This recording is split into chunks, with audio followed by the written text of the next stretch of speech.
মুহূর্তে রয়েছি ক্লাব বন্ধনের সামনে। তো এবছরের থিম হচ্ছে শ্রদ্ধাঞ্জলি। পুরো মণ্ডপটা ওয়াও, অসাধারণ লাগছে, এত সুন্দর হয়েছে যে কি বলবো। আর বাইরের পুজো মানে একটা ঐতিহ্য রয়েছে, যে নতুনত্ব কিছু, তাই এত মানুষ এত দর্শক এসে থাকে এখানে এই পুজো দেখার জন্য, দূর দূরান্ত থেকে এসে থাকে। ঠিক আছে, এত সুন্দর মণ্ডপ। তো এলে দেখলে বুঝতে পারবে এখানকার মণ্ডপ কতটা সুন্দর হয়। প্রত্যেকটা মণ্ডপ নতুনত্বভাবে সেজে উঠেছে। আর ঠাকুরগুলোর কথা তো কোনো কথাই হবে না, এত সুন্দর হয়েছে, এত মিষ্টি, পুরো একদম নিখুঁত কাজ, একদম অনবদ্য কাজ হয়েছে ঠাকুরগুলো। তো তোমাদের পুরো ভিডিওর মধ্যে দেখানোর চেষ্টা করছি, পুরো মণ্ডপটাকে ফুটিয়ে তোলার চেষ্টা করছি। ভিডিওটি কন্টিনিউ দেখতে থাকো, স্কিপ না করে পুরোপুরি মণ্ডপটা দেখতে থাকো। ভিডিওটি ভালো লাগলে অবশ্যই লাইক করো, কমেন্ট করো। তো গাইজ দেখতে পাচ্ছ ক্লাব বন্ধনের বক্সেটা এই দিকটা রয়েছে, আর রাস্তার উপরে এইভাবে চুনিমাল দিয়ে এইভাবে সাজানো হয়েছে। আর সামনের দিকটা এইভাবে একটা লাইটের গেট রয়েছে, আর দুই পাশে এইভাবে ঘর থেকে জল পড়ছে, এরকম একটা ব্যাপার রয়েছে। লাইট দিয়ে এইভাবে সাজানো হয়েছে। আর এই দিকটায় দেখতে পাচ্ছ সাংস্কৃতিক মঞ্চ রয়েছে। আর এবছরের থিম তো বলেই দিয়েছি আগে। আর মণ্ডপটা এইভাবে পুরোপুরি ব্যাপারটা বেশ দারুণ লাগছে রাত্রিবেলা, দেখতেই পাচ্ছ অসাধারণ। মানে দুর্গা পুজোকে হার মানিয়ে ফেলেছে একদম বাইরের এই পুজো মণ্ডপ, যে মানুষের ঢল নেমেছে। আর এখানে দেখতে পাচ্ছ যে বন্ধনের ব্যানার রয়েছে, এবছরের থিম শ্রদ্ধাঞ্জলির থিম রয়েছে।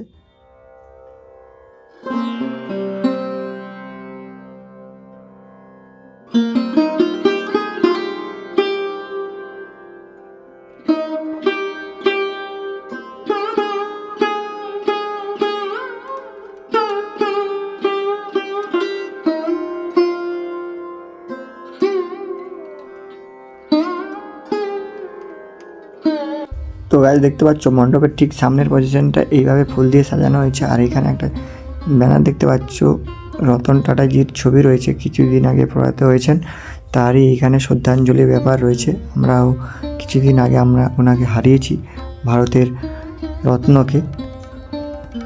তার এইখানে একটা শ্রদ্ধাঞ্জলির ব্যাপার এখানে ফুটে তোলা হয়েছে।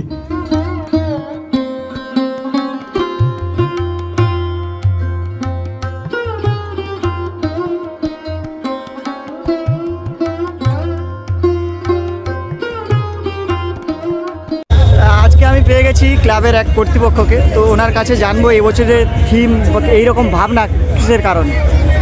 আমরা একটা থিম করেছি এবছর, যে চিন্তাভাবনা নিয়ে, সেটা হচ্ছে শ্রদ্ধাঞ্জলি।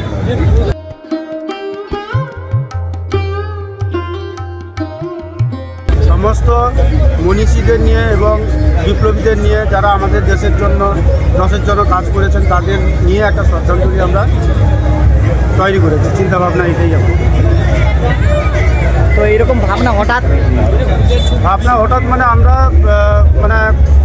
পুজোর কয়েক মাস আগে থেকে আমাদের যে ক্লাব কর্তৃপক্ষ বা যারা সদস্য আছে সবাইকে নিয়ে আমরা একটা চিন্তাভাবনা করেছিলাম যে এরকম যদি করা হয় তাহলে একটা মানুষের কাছে একটা বার্তা যাবে যে আমরা একটা মানুষের জন্য কিছু করতে পারছি। মানে যারা বিপ্লবী বা যারা মনীষী, যারা দেশের জন্য কিছু করেছেন, তাদের জন্য আমরা কিছু একটা শ্রদ্ধা জ্ঞাপন আমরা করতে পারছি।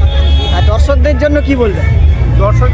প্রচুর দর্শক আসছেন, মানে ভিড় সামলানো খুব মুশকিল। প্রচুর দর্শক আসছেন, আমাদের মণ্ডপে ঢুকছেন এবং ঠাকুর দেখছেন। আমাদের সামনেই আমাদের রতন টাটার জির একটা মূর্তি স্থাপন করা হয়েছে। আমরা শ্রদ্ধাঞ্জলি জ্ঞাপন করি এবং দর্শকদের থেকে আমরা আমাদের মণ্ডপ, এমনকি প্রতিমা, সমস্ত কিছুই আমরা কিন্তু ওদের কাছ থেকে আমরা খুব ভালোই শুনতেই পাচ্ছি, ভাড়া পাচ্ছি। আর এই মেলা কতদিন চলবে? মেলা আমাদের 6 তারিখ পর্যন্ত চলবে। এবার আমাদের শেষ দিনে, মানে 6 তারিখ যেটা আমাদের শেষ হবে মেলা, ওই দিন আমাদের আসছেন ওই জিটিভি এবং সারেগামাপা খ্যাতা ওই স্নেহা ভট্টাচার্য, সঙ্গে থাকছেন আমাদের পূজারিনী, ওই উড়ান সিরিয়ালের যে যিনি নায়িকা, উনি আসছেন। আচ্ছা, আপনার নামটা কি? আমার নাম দেবাশিস আচার্য, আমি ক্লাবের সভাপতি। তো গাইজ এবার তোমাদের মণ্ডপের ভিতরটায় গিয়ে দেখাই মণ্ডপের ভিতরটা কতটা সুন্দর হয়েছে। আর ঢোকার মুখেই দেখতে পাচ্ছ উপরের সিলিংটাতে স্কোয়ার করে এর ভিতরে লাইট দেওয়া রয়েছে। আর এই দিকটাতে দেখো ছোটো ছোটো মুখমণ্ডল রয়েছে। আর এই দিকটা, এই সামনের দিকটায় রয়েছে দুটো বিশাল বড় দুটো মুখমণ্ডল রয়েছে। আর এইখানে দেখতে পাচ্ছ এখানে ওয়াইফাই জোন রয়েছে, ফ্রিতে ওয়াইফাই ইউজ করতে হয়। আর ভিতরের দিকটা দেখো বেশ ওয়াও অসাধারণ, দারুণ লাগছে। এর ভিতর থেকে দেখো মুখমণ্ডল সব বেরিয়ে আসছে, ভয়ঙ্কর লাগছে ভিতরটা। এমন লাইট দেওয়া রয়েছে একদম ব্লু, একদম পুরো ব্যাপারটা ব্লু রয়েছে একদম। ঠাকুরটাও বেশ সুন্দর হয়েছে। আর উপরে সিলিংটা পুরোপুরি ছোটো ছোটো কাঠের টুকরো কেটে কেটে একদম এইভাবে পুরোপুরি রেডি করা হয়েছে। আর ঠাকুরটা দেখো শুধু, ঠাকুরটাও ব্লু আকারের রয়েছে, ভিতরে লাইটিং দিয়ে এমনটা ঠাকুরটাকে এমনভাবে গেট আপ তৈরি করা হয়েছে, বেশ দারুণ লাগছে।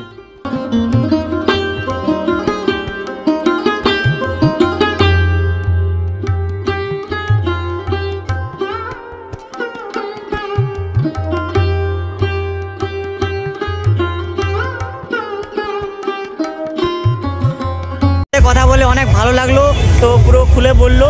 তো ভিডিওটি ভালো লাগলে লাইক করো, কমেন্ট করো।